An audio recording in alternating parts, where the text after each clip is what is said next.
મહાનગરોમાં તાત્કાલિક ધોરણે રસ્તા રિપેરિંગ કરવાના મુખ્યમંત્રીએ આદેશ આપ્યા છે, જેમાં પોરબંદરમાં રસ્તાઓનું સમારકામ થઈ રહ્યું છે ત્યારે આજે મહાનગરપાલિકાના કમિશનરે વહેલી સવારે રસ્તાના કામનું સ્થળ નિરીક્ષણ કર્યું હતું।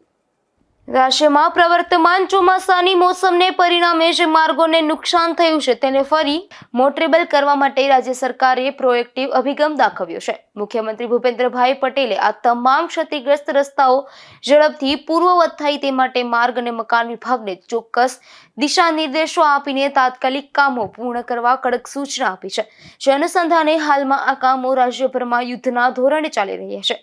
ત્યારે આજે સતત બીજા દિવસે પણ પોરબંદર શહેર વિસ્તાર ખાપટમાં ઉચ્ચ અધિકારીઓએ સ્થળ પર મુલાકાત લઈ નિરીક્ષણ કરીને સંબંધિત કામો તાકીદે પૂરું કરવા સૂચના આપી હતી।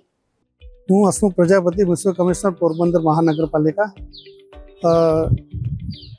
ચોમાસા દરમિયાન જે વરસાદના કારણે કેટલાક રસ્તાઓને નુકસાન થયું છે એ અંતર્ગત સમગ્ર શહેરમાં રસ્તાના રિસર્ફેસિંગ અને પેચવર્કની કામગીરી ચાલી રહેલ છે।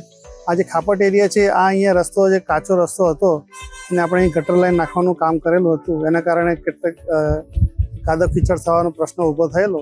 એ અંતર્ગત અહીંયા WBM મટીરિયલ નાખી અને આપણે રસ્તા મોટરેબલ કરવાની કામગીરી ચાલી રહેલ છે।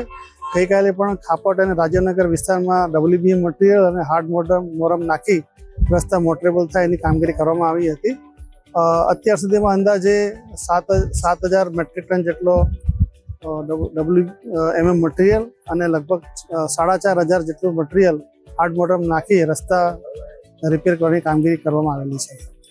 પોરબંદર શહેરમાં તાજેતરમાં પડેલ વરસાદને કારણે રસ્તાઓ ક્ષતિગ્રસ્ત બન્યા હતા, ત્યારે પોરબંદર મહાનગરપાલિકાના કમિશનર H.J. પ્રજાપતિના માર્ગદર્શનમાં બિસ્માર રસ્તાઓના સમારકામની કામગીરી પૂરજોશમાં ચાલી રહી છે।